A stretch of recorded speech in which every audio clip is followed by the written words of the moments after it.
Shalom, salam sejahtera dalam kasih Yesus Kristus untuk kita semua. Kami ucapkan selamat malam untuk semua umat Tuhan dimanapun Anda berada. Terima kasih telah bergabung bersama Cornelius Media di malam yang pertama dalam kebaktian kebangunan rohani Gereja Masih Advent Hari ke-7 Daerah Misi Sulawesi Tengah bekerja sama dengan Yayasan Cornelius dengan tema Happiness with Jesus. Kami percaya dengan pertolongan Tuhan melalui KKR ini, berkat-berkat rohani akan dirasakan oleh saudara-saudara umat Tuhan sekalian. Jika Anda merasa terberkati, Anda dapat membagikan tayangan ini kepada teman, sahabat, dan keluarga Anda. Malam ini kita akan mendengarkan lagu pujian serta doa buka yang akan dibawakan oleh Ibu Shana Samola dan diikuti sambutan organisasi yang akan dibawakan oleh Pendeta Alex Kampungan Emin selaku Ketua Gereja Masih Advent Hari ke-7 Daerah Misi Sulawesi Tengah. Pada malam ini kita juga akan mendengarkan tips yang akan dibawakan oleh Ibu Yudit Muaya Kawonal dengan judul yang harus dilakukan bila anak susah makan. Umat Tuhan sekalian, malam ini kami memiliki ruang doa khusus bagi saudara yang sedang bergumul dan rindu untuk didoakan. Anda bisa menulisnya di kolom komentar YouTube dan Facebook kami. Dan malam ini, doa akan dibawakan oleh hamba Tuhan Pendeta Felix Gosal, MAR. Pembahasan firman Tuhan malam ini akan disampaikan oleh Pendeta Charles Muaya Emin. Mari kita ikuti KKR ini dengan menyanyikan lagu buka yang akan dipandu oleh Praise Team.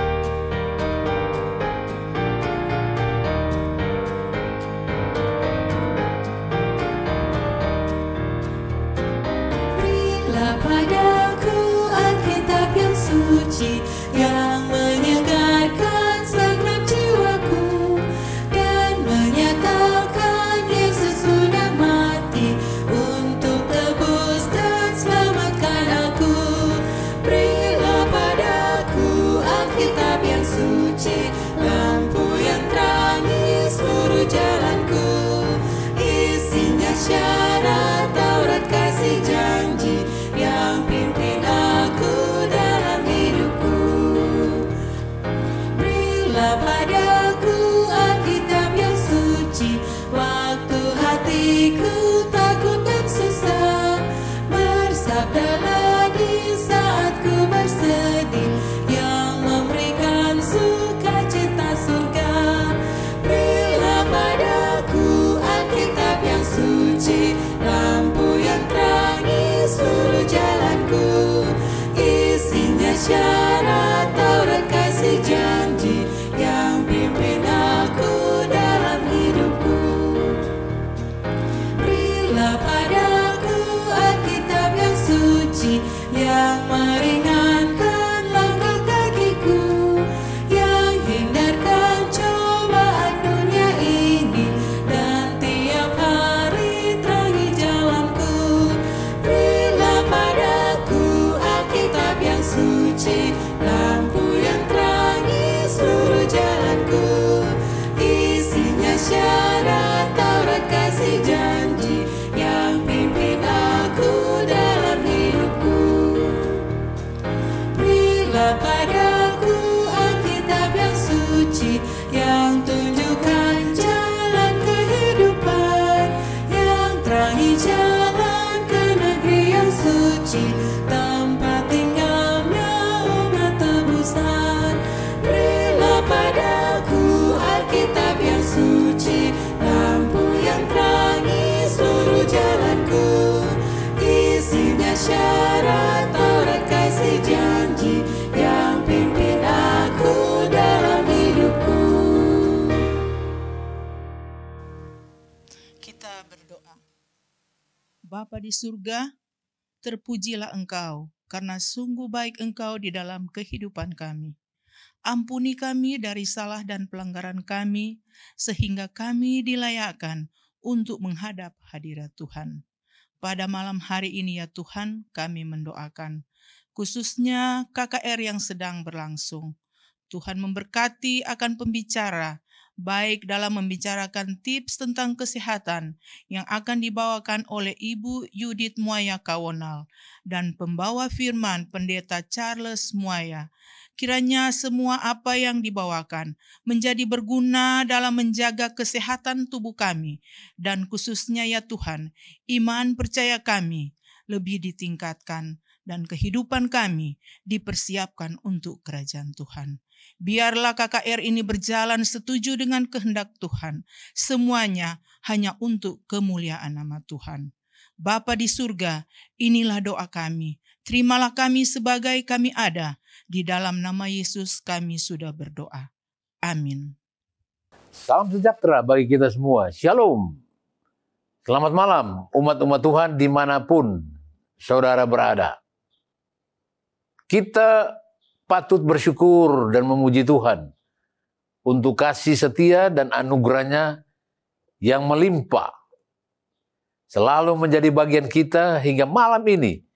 Kita dapat mengikuti pembukaan KKR.net, Yayasan Cornelius Media, yang bekerjasama dengan DMST, Daerah Misi Sulawesi Tengah, dengan mengangkat tema Happiness with Jesus, bahagia bersama Yesus.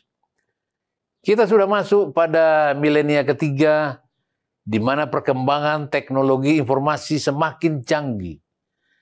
Memasuki era digital atau otomatisasi di mana segala sesuatu serba terkoneksi dan bersifat tak terbatas. Saat ini kebanyakan orang-orang sibuk dengan gadget mereka dan memberikan banyak waktu untuk mencari tahu segala sesuatu lewat internet, FB, Instagram, dan lain-lain.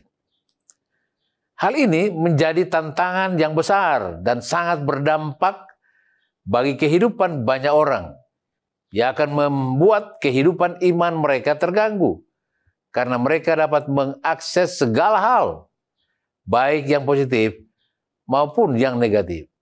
Sebab itu, malam ini, Yayasan Cornelius Media yang bekerja sama dengan Daerah Misi Sulawesi Tengah dapat menyelenggarakan kegiatan kebaktian kebangunan rohani secara virtual pada tanggal 23 sampai dengan 29 April 2023.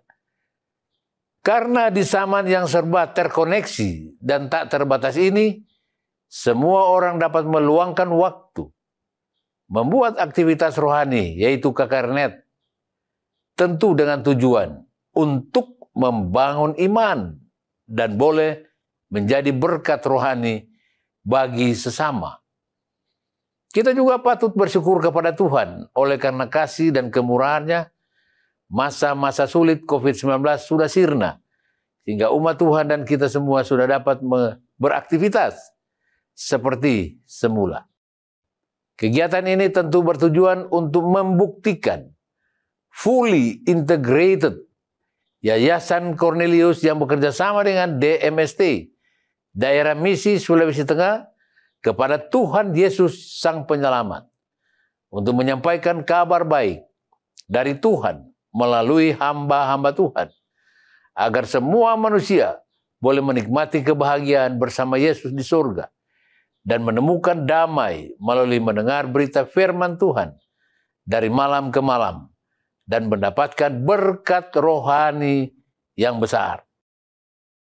Selaku pimpinan Gereja Masei Advent Hari ke-7, Daerah Misi Sulawesi Tengah, saya mau mengajak kepada kita semua, mari kita memanfaatkan waktu yang berharga ini untuk mempelajari firman Tuhan dari malam ke malam, agar kita dapat menikmati kebahagiaan bersama Yesus dan menerima hidup kekal di surga dan di dunia baru.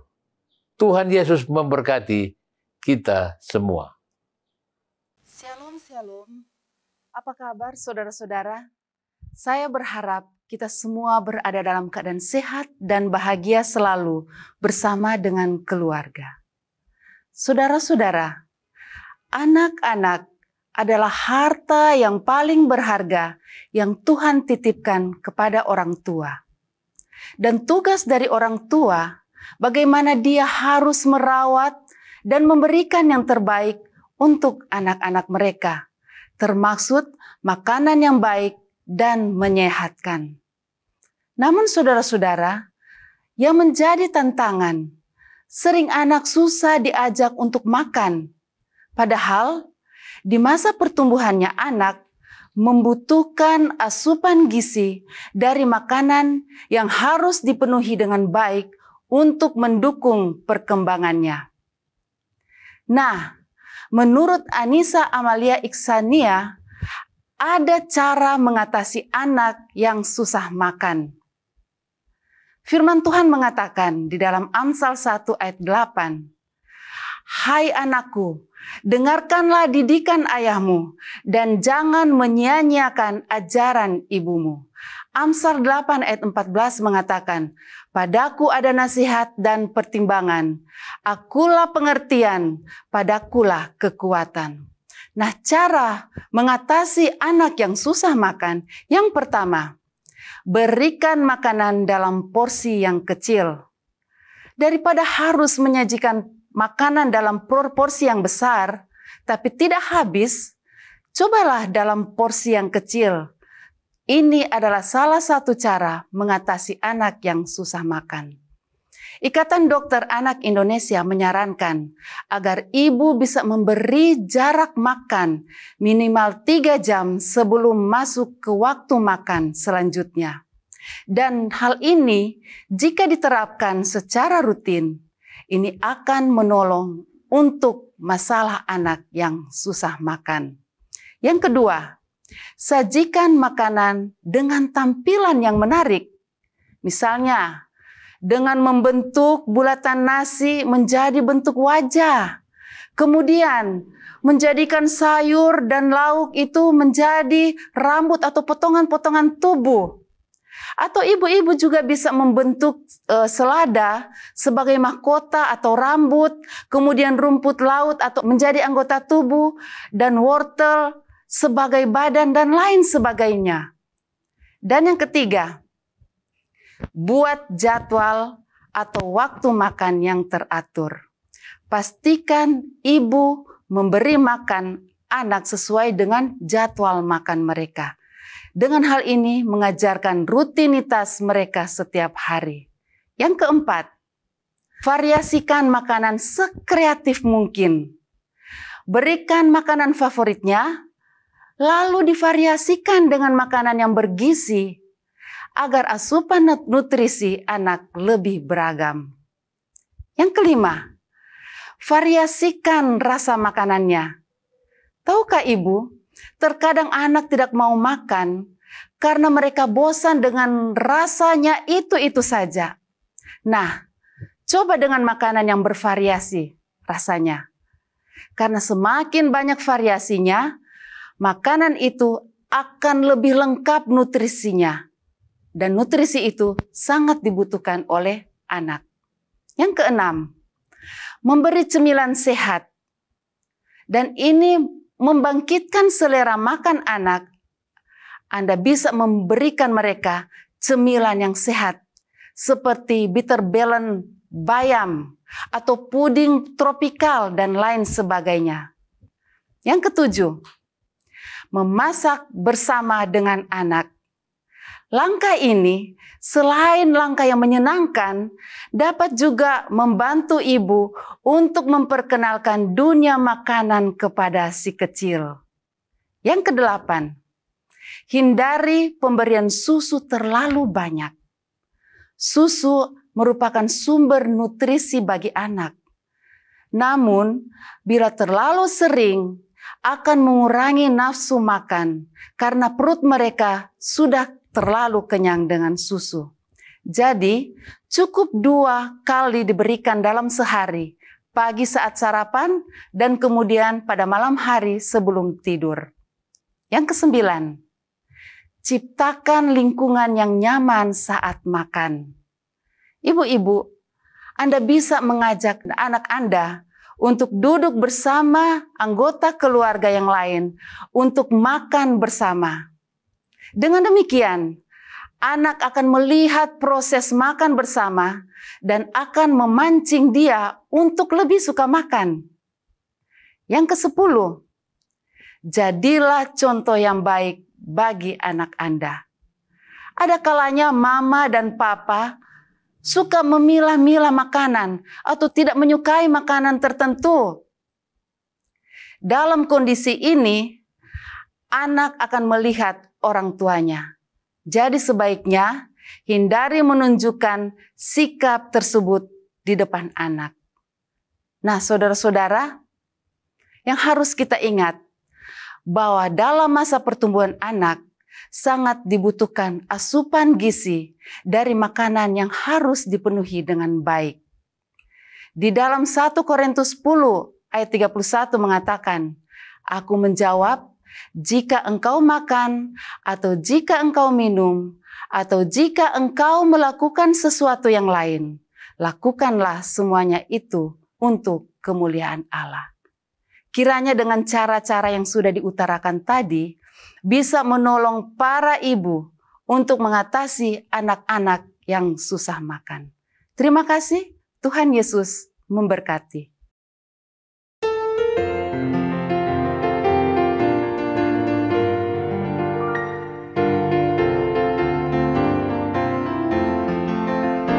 Bila trompet Allah berbunyi, akhir zaman tiba, hidup berkalamu yang tersedia. Bila orang yang selamat dihimpunkan di sana, dan namaku kan dipanggil ke surga. Bila namaku dipanggil ku ada, bila namaku dipanggil ku ada, bila namaku dipanggil. Bila namaku dipanggil ku ada. Pada pagi cerah itu orang saleh bangkitlah, dan kemuliaan Yesus diberikannya. Bila umat pilihannya tiba di seberang sana, dan namaku kan dipanggil ke surga.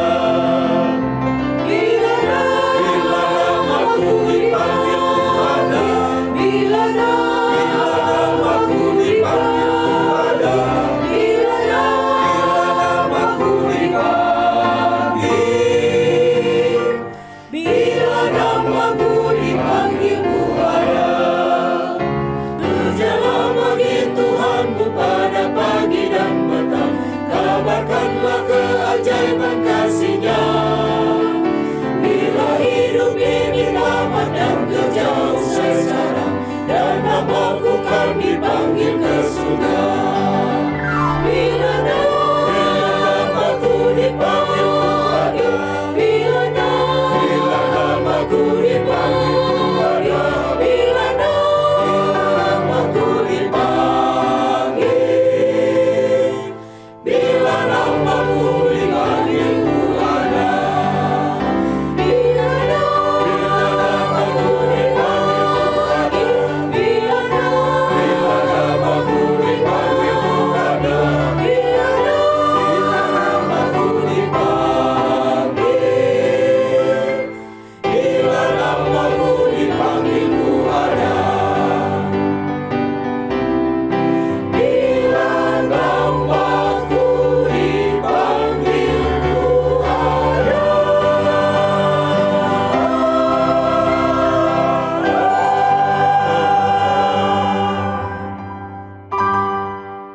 ada. Saudara-saudaraku, mari kita berdoa. Bapa kami yang kekal yang berada di dalam kerajaan surga, Allah yang telah menciptakan, menebus dan memelihara kehidupan kami. Pada saat ini Tuhan, kami datang menghadap takhta hadirat Tuhan. Kami memuji membesarkan nama Tuhan oleh karena Engkau adalah Allah yang maha kuasa. Engkaulah yang awal dan yang akhir. Dan kami datang pada saat ini untuk meminta kekuatan dari surga, karena kami mengetahui dan memahami bahwa kami adalah manusia yang penuh dengan keterbatasan dan kelemahan. sebelum kami akan datang menyampaikan semua permintaan kami.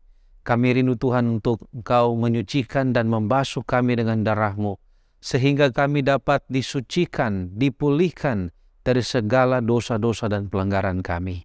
Kiranya Tuhan akan menyucikan hati kami, melayakan kami di hadapan hadirat Tuhan, sehingga doa-doa yang kami panjatkan pada saat ini akan menjadi bau harum di hadapan hadirat Tuhan. Bapa di surga, pada saat ini kami merasakan kerinduan yang sangat akan kebenaran firman Tuhan. Kami rindu dikuatkan, iman kami disegarkan lewat firman Tuhan yang akan kami dengarkan. Oleh karena itu Tuhan, biarkanlah firman itu dapat menguasai kami. Bukan saja untuk kami pahami, tetapi dapat kami terapkan dalam kehidupan kami. Kami doakan, biarlah Tuhan akan memberkati hamba-Mu, Pendeta Charles Muaya, ketika dia akan menyampaikan sabda firman Tuhan. Kuasai dengan kuasa Roh Kudus, sehingga firman Tuhan yang disampaikan tidak akan lalu dengan sia-sia, tetapi dapat menjadi kekuatan iman, berkat khusus bagi kehidupan kami. Jangan biarkan setan merampas benih firman Tuhan ini, tetapi Tuhan meteraikan di dalam kehidupan kami, sehingga firman itu dapat mengubah kehidupan kami. Saat ini juga Tuhan, kami rindu berdoa bagi mereka yang sakit, mereka yang bergumul dalam kehidupan mereka oleh berbagai macam pencobaan dan tantangan, mereka yang mungkin saat ini sementara berduka oleh karena kehilangan orang yang dikasihi. Kami berdoa kiranya Tuhan menolong mereka. Biarlah Tuhan akan menjamah tubuh yang sakit, berikan kekuatan, kesehatan, pemulihan dari surga. Berikan jalan keluar dari setiap persoalan yang mereka hadapi. Berikan kemenangan iman di dalam setiap pencobaan. Dan Tuhan hiburkan, kuatkan mereka yang sementara lemah iman, bahkan mereka yang berduka oleh karena kehilangan orang yang mereka cintai. Tuhan, biarlah Tuhan akan kuatkan iman kami semua. Di dalam kami menantikan jawaban Tuhan, jawaban dari doa-doa kami. Kami rindu kami dikuatkan, berikan kesabaran, ketabahan, dan biarlah Tuhan kami akan menanti dengan iman jawaban doa yang telah Tuhan sediakan dalam kehidupan kami. Biarlah Tuhan sepanjang minggu ini kami mengikuti kebaktian kebunan rohani dengan tema Happiness with Jesus. Akan menguatkan iman kami sehingga kami lebih setia lagi kepada Tuhan, menantikan Tuhan dengan penuh harapan. Karena kami sudah berdoa di dalam nama Yesus yang adalah Tuhan dan Juru Selamat kami. Amin.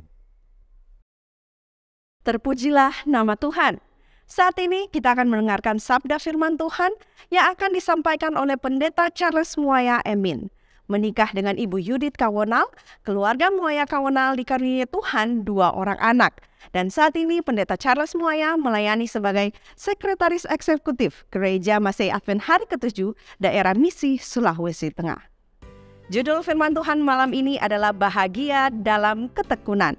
Mari kita nyanyikan bersama-sama lagu tema Happiness is the Lord. Happiness is to know the Savior living a life within His favor, having a change in my behavior. Happiness is the Lord. Happiness is a new creation, Jesus and me in close relation, having a part in His salvation. Happiness is the Lord. Real joy is mine, no matter if teardrops start. I found the secret, it's Jesus in my heart. Happiness is to be forgiven, living a life that's worth the living, taking a trip that leads to heaven. Happiness is the Lord. Happiness is the Lord. Happiness is the Lord.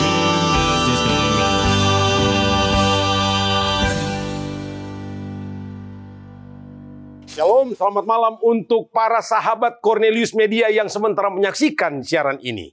Puji Tuhan, kita boleh bertemu di malam pertama dalam seri KKRNet Bahagia Bersama Yesus, daerah misi Sulawesi Tengah yang bekerja sama dengan Cornelius Media. Mulai malam ini dan malam-malam selanjutnya, kita akan banyak mempelajari pelajaran-pelajaran berharga yang akan disampaikan oleh para pembicara-pembicara yang luar biasa. Bagaimana kita boleh menikmati bahagia bersama Yesus. Dan malam ini kita akan membahas satu pelajaran yang sangat penting, yaitu bahagia bersama Yesus, bahagia dalam ketekunan. Sebelum kita lanjut pelajaran kita, mari kita tunduk kepala dan berdoa. Bapa kekal di sorga, malam ini kami bersyukur, puji Tuhan, karena ada waktu dan kesempatan yang baik, kami boleh menyelidiki firman Tuhan. Dan kami rindu mendengarkan suara Tuhan. Bagi kami semua pada malam hari ini, kuasai hati dan pikiran baik hamba-Mu maupun para saudara-saudara pendengar yang sementara menyaksikan siaran ini. Ini doa kami Tuhan, kami taruh semuanya ke dalam tangan-Mu dalam nama Yesus. Amin. Hidup di negara yang memenuhi semua keinginan rakyat, lengkap dengan beragam fasilitas umum, pendapatan yang tinggi, serta warga yang ramah tentu menjadi keinginan semua orang. Negara manakah kira-kira yang punya semua fasilitas itu? The World Happiness Report merilis urutan negara-negara yang paling berbahagia di dunia tahun 2022. Dan untuk menjadi negara yang paling berbahagia, terdapat beberapa kriteria penilaian untuk menentukan kebahagiaan penduduknya.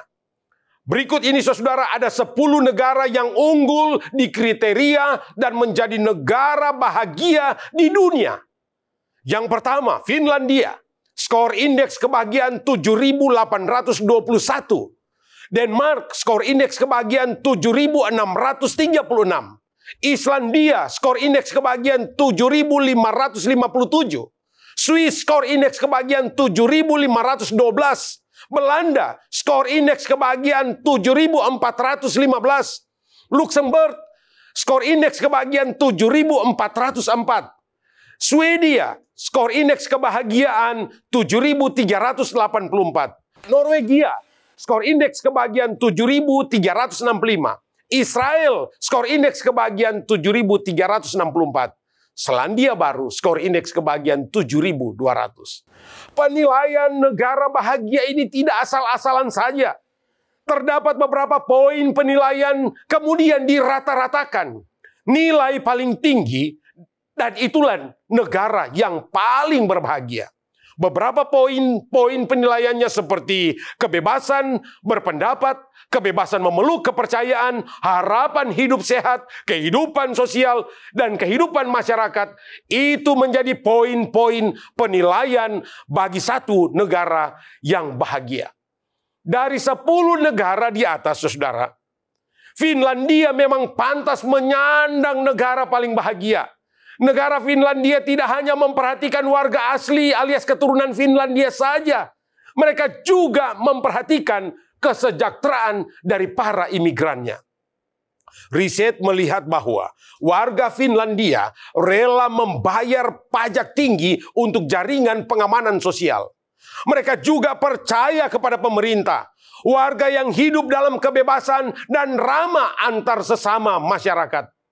Begitu juga dengan 9 negara lainnya, yang salah satu di antaranya adalah Selandia Baru. Seperti kita ketahui beberapa waktu yang lalu Selandia Baru terkena serangan teror penembakan di 2 masjid di Christchurch. Namun dinilai poin melindungi rakyat dari kekerasan dan trauma, Selandia Baru dapat poin yang tinggi. Bagaimana dengan negara kita, negara Indonesia? Di tahun 2022, Indonesia memperoleh posisi 92 dari 156 negara yang ada di dunia yang memiliki indeks kebahagiaan. Di mana posisi ini, saudara, lebih unggul dibanding dengan Cina dan Vietnam. Pertanyaan penting untuk para saudara-saudara yang ada di rumah. Apakah menjadi orang kaya telah membuat Anda berbahagia daripada menjadi orang kelas menengah? Ya. Karena saya tidak perlu khawatir untuk memikirkan masalah biaya kesehatan atau pendidikan. Itu jawaban dari Bill Gates, orang miliarder yang kita tahu ada di dunia. Dia menambahkan bahwa menjadi orang kaya memang membuatnya senang. Sebab menurut dia, menjadi orang kaya membebaskan pikiran dari masalah finansial. Dan biaya hidup adalah sebuah nikmat yang harus disyukuri. Namun, Bill Gates menyebutkan, untuk mencapai satu tingkat kebahagiaan, seseorang tak mesti memiliki uang miliaran dolar Amerika Serikat atau menjadi kaya raya. Hanya saja menurut dia, sebagai sarana penunjang kehidupan seperti pendidikan dan kesehatan harus ditekan harganya seminimal mungkin agar bisa dinikmati dan dijangkau oleh orang banyak. Gates juga menyebutkan bahwa sumber kebahagiaanlah bukan berasal dari uang saja atau bukan berasal dari uang semata. Lalu apalagi yang bisa membuat seorang miliarder sekelas Bill Gates berbahagia? Saudaraku, ternyata hal-hal sederhana seperti seorang anak yang berhasil melakukan sesuatu. Beberapa orang bilang bahwa rasanya senang sekali ketika anak saudara dan saya berhasil. Bayangkan saudara kalau Anda melihat anak Anda berhasil menamatkan pendidikannya. Satu kebanggaan yang luar biasa dari para orang tua menyaksikan pencapaian-pencapaian yang didapatkan oleh anaknya. Sebagai orang tua, saya sangat setuju kata Gates. Apabila orang tua merasa senang karena melihat anaknya sukses. Pemicu kebahagiaan lainnya menurut Gates adalah memenuhi komitmen terhadap diri sendiri. Misalnya, berkomitmen untuk sesuatu yang dia ingin capai, seperti target olahraga dan sebagainya. Saudara menentukan tujuan dan saudara dapatkan tujuan dari yang saudara sudah tetapkan itu. Menurut Gates, pemenuhan komitmen juga dapat membuat seseorang meraih kebahagiaan di dalam hidupnya. Pertanyaan seputar kebahagiaan dan kaitannya dengan kekayaan memang banyak ditanya oleh beberapa orang. Sebab baru-baru ini beredar beberapa riset yang menyebutkan bahwa kebahagiaan bisa dibeli dengan uang.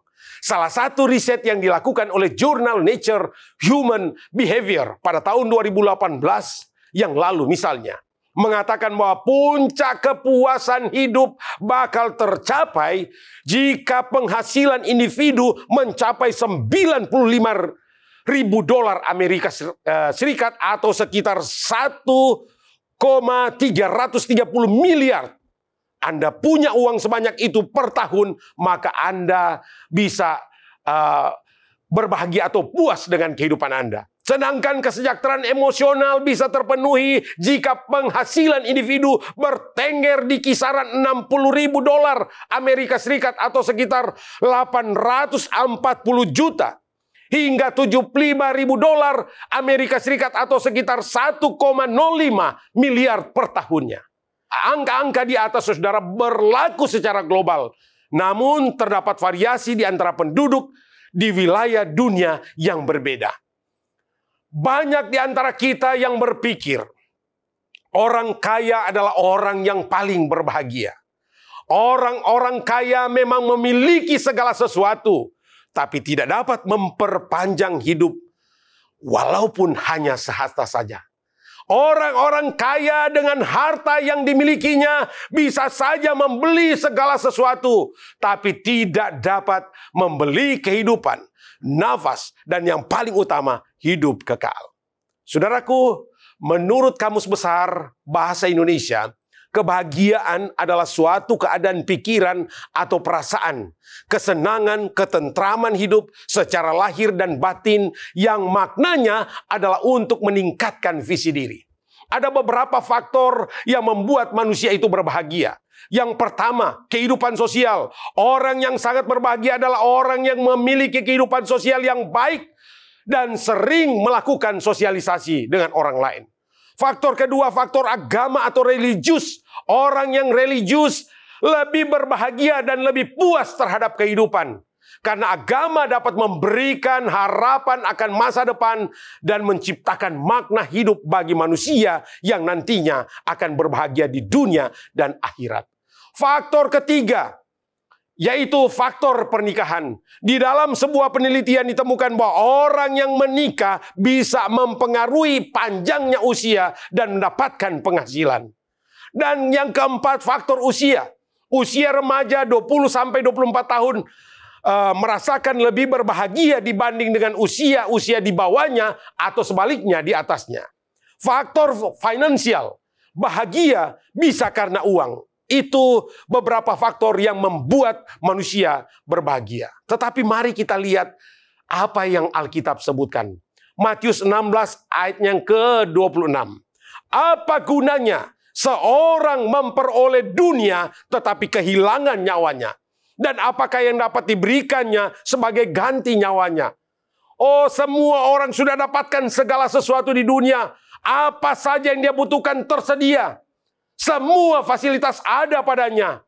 Tetapi firman Tuhan katakan, apa gunanya dia memperoleh semuanya, tapi pada akhirnya dia kehilangan nyawanya. Mari kita lihat bagian kedua dari pembahasan kita malam hari ini, bahagia dalam ketekunan. Apa arti ketekunan itu sendiri? Arti ketekunan menurut Kamus Besar Bahasa Indonesia, yaitu rajin, keras hati, dan bersungguh-sungguh. Ketekunan perihal tekun, kekerasan, dan kesungguh-sungguhan bekerja, keasikan melakukan pekerjaan. Tekun juga berarti fokus, konsisten, dan tidak mudah putus asa terhadap apa yang sedang dikerjakannya. Catatan Alkitab menyebutkan dalam Ibrani pasal yang ke-10 ayat 36, sebab kamu memerlukan ketekunan supaya sesudah kamu melakukan kehendak Allah, kamu memperoleh apa yang dijanjikan itu. Seorang yang tekun akan menghasilkan buah. Nah, pertanyaan besar, apa buah atau hasil dari tekun atau ketekunan itu sendiri? Buah atau hasil dari ketekunan. Di saat dunia menawarkan hal-hal yang serba instan, praktis dan cepat. Tapi sesungguhnya untuk meraih keberhasilan dalam hidup tidak ada yang instan. Semuanya butuh proses. Kita perlu memiliki ketekunan untuk melalui setiap proses itu. Karena ketekunan dan kesabaran adalah cara terbaik untuk mendapatkan hasil yang sempurna. Ibrani 10 ayat 36, sebab kamu memerlukan ketekunan supaya sesudah kamu melakukan kehendak Allah, kamu memperoleh apa yang dijanjikan itu. Apa gambaran tentang ketekunan? Dan buah atau hasil dari ketekunan, serta bagaimana cara memilikinya? Yang pertama, tekun membuat keberanian kita tak tergoyahkan. Sebab itu, kamu harus bertekun dalam iman, tetap teguh dan tidak tergoncang. Dan jangan mau digeser dari pengharapan Injil. Kolose 1 ayat 23 bagian A. Ketekunan adalah ketika kamu tetap bertahan, teguh, pantang menyerah, dan mencapai tujuanmu. Yang kedua, tekun membuat kamu kuat. Dan bukan hanya itu saja, kita malah bermegah juga dalam kesengsaraan kita. Karena kita tahu bahwa kesengsaraan itu menimbulkan ketekunan. Dan ketekunan menimbulkan tahan uji. Dan tahan uji menimbulkan pengharapan. Roma 5 ayat 3-4. Daya tahan saudara dan saya akan terlatih menjadi kuat ketika kita mengalami masalah, tantangan, cobaan, dan kesulitan hidup dan penderitaan. Hanya akan ada dua pilihan, kita tekun atau kita menyerah. Saudara tekun atau saudara menyerah. Kalau kita menyerah, kita akan frustasi, kecewa, terpuruk, bahkan kehilangan harapan dan iman. Dengan kata lain, kita akan menjadi bulan-bulanan keadaan karena memilih menyerah. Tapi kalau kita memilih untuk tetap tekun, kita akan menjadi orang yang kuat. Jangan pernah mengharapkan buah atau hasil secara instan. Yang terpenting bagi saudara dan saya adalah kemauan kita untuk menjalani semuanya dengan rela dan gigih. Yang ketiga, tekun kunci keberhasilan. Dan biarlah ketekunan itu memperoleh buah yang matang supaya kamu menjadi sempurna dan utuh. Tak kekurangan satu apapun. Yakobus 1 ayat 4. Tak seorang pun bisa sukses tanpa usaha dan kerja keras. Bibit pohon jika ditanam, kita tidak mengharapkannya tumbuh besar dalam semalam, bukan? Kita merawatnya dengan seksama, memberinya pupuk, pengairan yang cukup, hingga bibit itu bertunas, tumbuh secara perlahan menjadi pohon, dan pada akhirnya menghasilkan buah yang bisa kita nikmati. Dalam pertandingan, para juara tidak menjadi juara karena mereka memenangkan perlombaan, tetapi karena kesekian banyak jam, kesekian banyak minggu, bulan, dan tahun yang mereka habiskan waktunya untuk berlatih. Oleh sebab itu, bertahanlah sampai akhir, karena ketekunan akan menuai keberhasilan. Galatia pasal 6 ayat yang ke-9, jangan kita jemu-jemu berbuat baik, karena apabila sudah datang waktunya, kita akan menuai jika kita tidak menjadi lemah. Yang keempat, tekun membawa keselamatan. Matius 24 ayat 13, tetapi orang yang bertahan sampai pada kesudahannya akan selamat. Iblis tidak akan tinggal diam dan akan melakukan apa saja agar kita menyerah dan kehilangan keselamatan di dalam Tuhan. Banyak hal yang kadang membuat kita menyerah. Kesulitan dalam pekerjaan, kesulitan dalam bisnis, pasangan hidup kita, keuangan kita yang buruk, cita-cita kita yang tampak mustahil, pernikahan yang diambang kehancuran, depresi yang berkepanjangan, masalah keluarga yang tidak pernah putus, atau pergumulan-pergumulan yang lain melawan dosa yang tidak henti-hentinya saudara dan saya rasakan. Tetapi saya mau katakan, teruslah bertekun menjaga fokus kepada Tuhan. Meskipun ada banyak pengorbanan yang kita harus berikan. Maka kata tuannya itu kepadanya, baik sekali perbuatanmu, itu hai hambaku yang baik dan setia. Engkau telah setia dalam perkara kecil, aku akan memberikan kepadamu tanggung jawab dalam perkara yang besar. Masuklah dan turutlah dalam kebahagiaan Tuhanmu. Matius 25 ayat 21. Inilah pengertian dari ketekunan dan buah atau hasil dari ketekunan itu sendiri.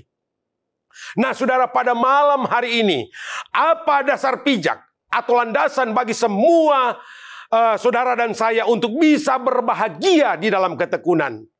Ketekunan dalam hal apa yang bisa membawa kita kepada kebahagiaan? Bagaimana kita bisa atau bagaimana bisa kita berbahagia dalam Yesus di dunia yang penuh dengan dosa dan masalah ini? Mari kita pelajari selanjutnya.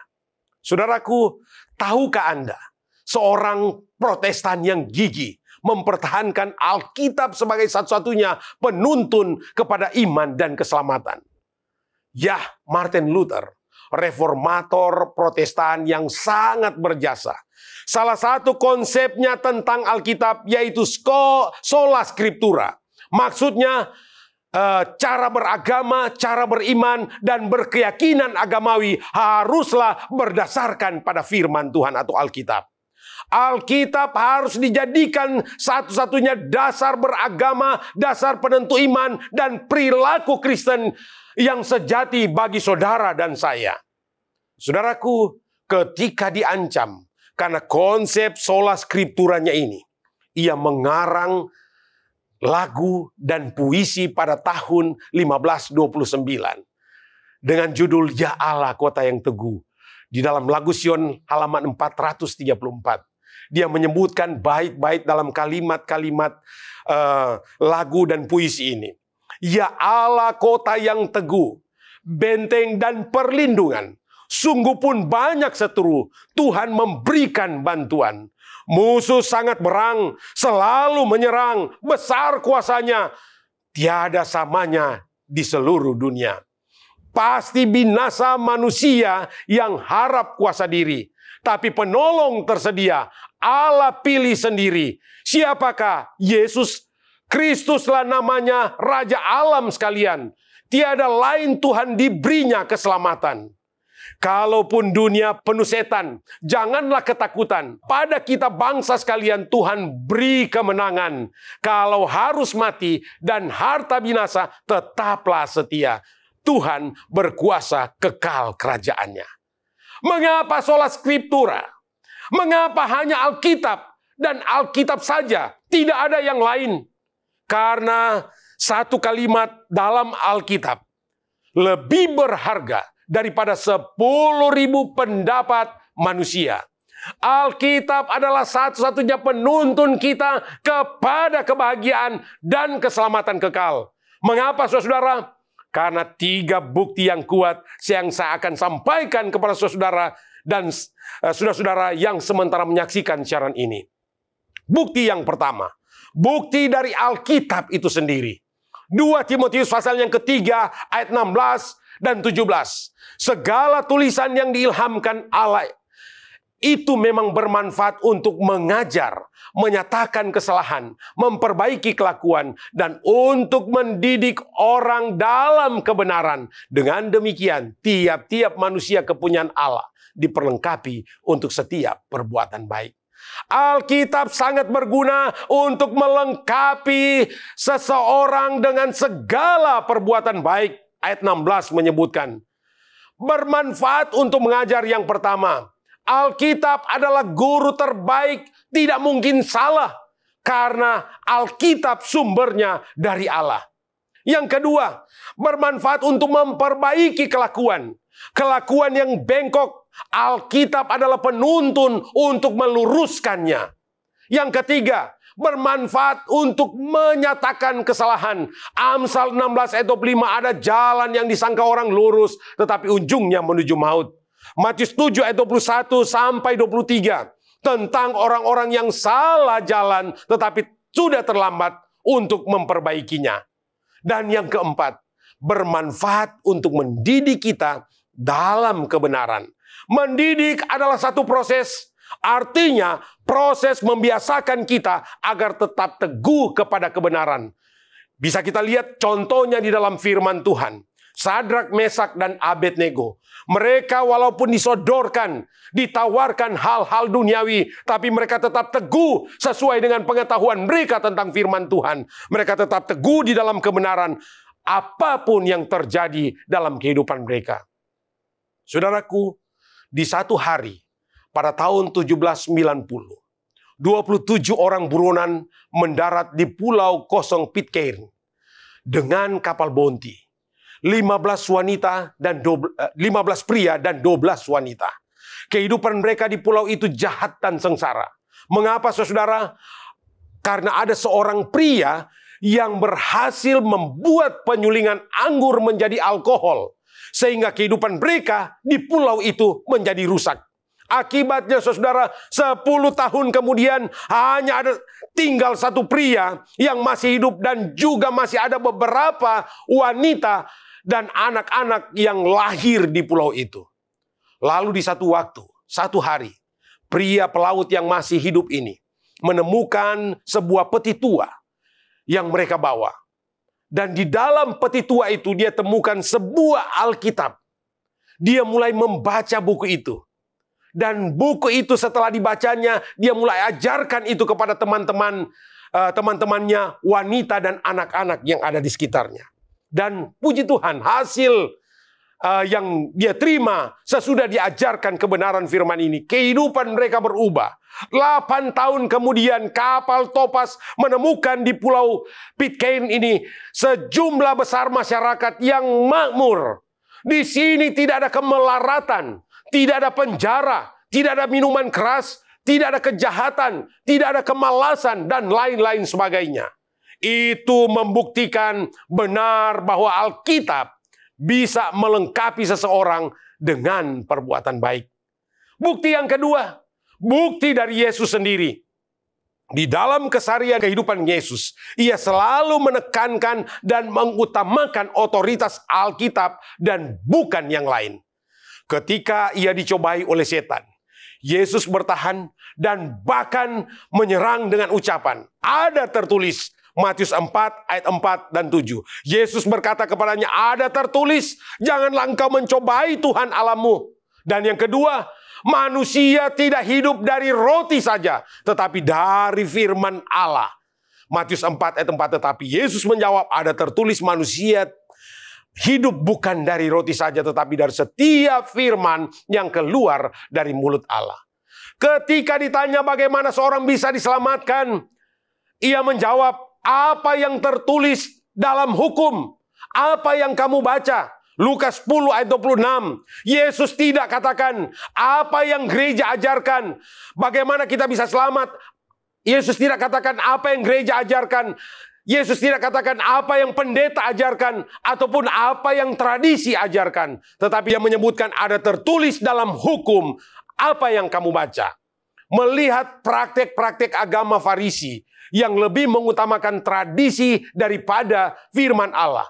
Yesus mengecam mereka dengan ucapan, mengapa kamu melanggar perintah Allah demi adat istiadat nenek moyangmu?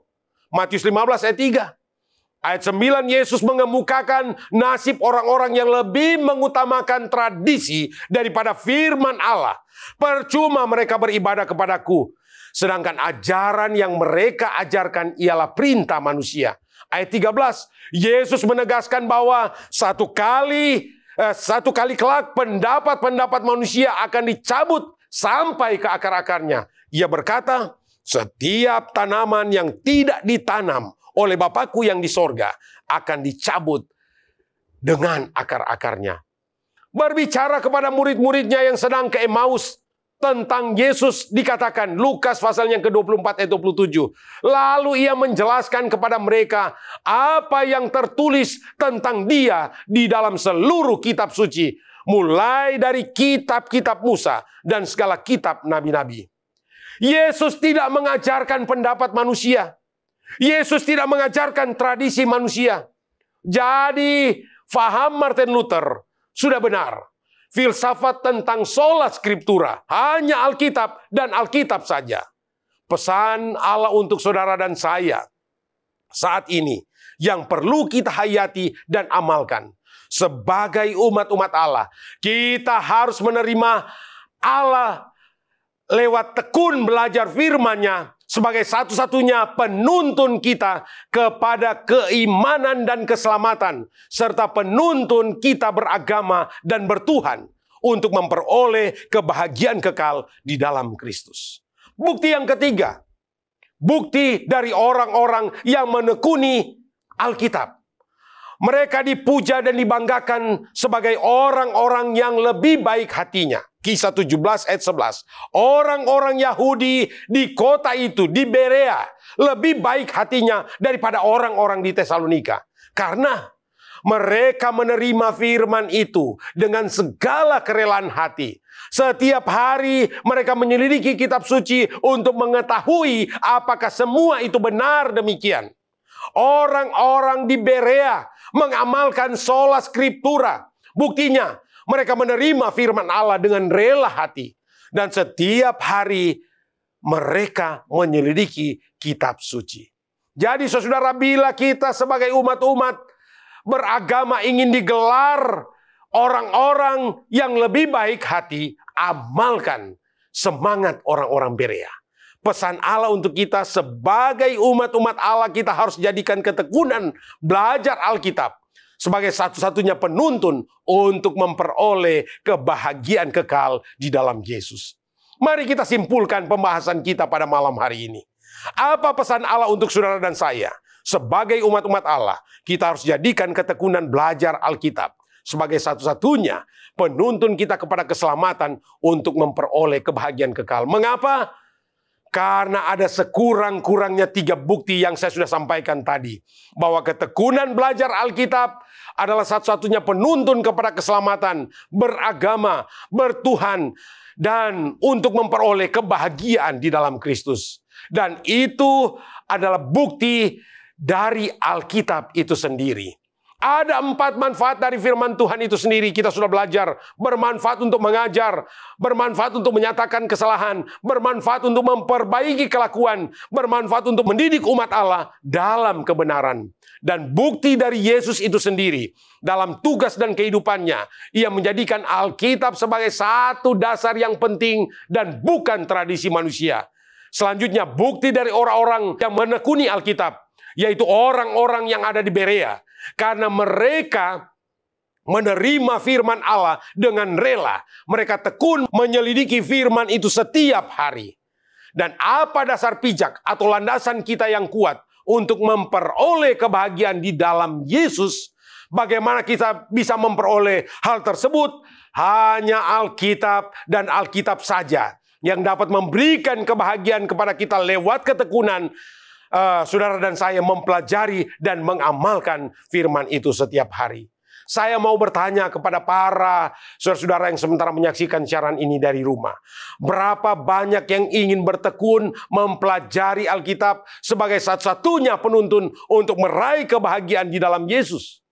Oh saudara-saudara, puji Tuhan. Karena KKR.net malam ini boleh menginformasikan kepada saudara dan saya semua yang harus kita buat untuk memperoleh kebahagiaan di dalam Kristus. Keputusan Anda sungguh penting untuk menentukan nasib Anda dan juga untuk menyenangkan hati Tuhan.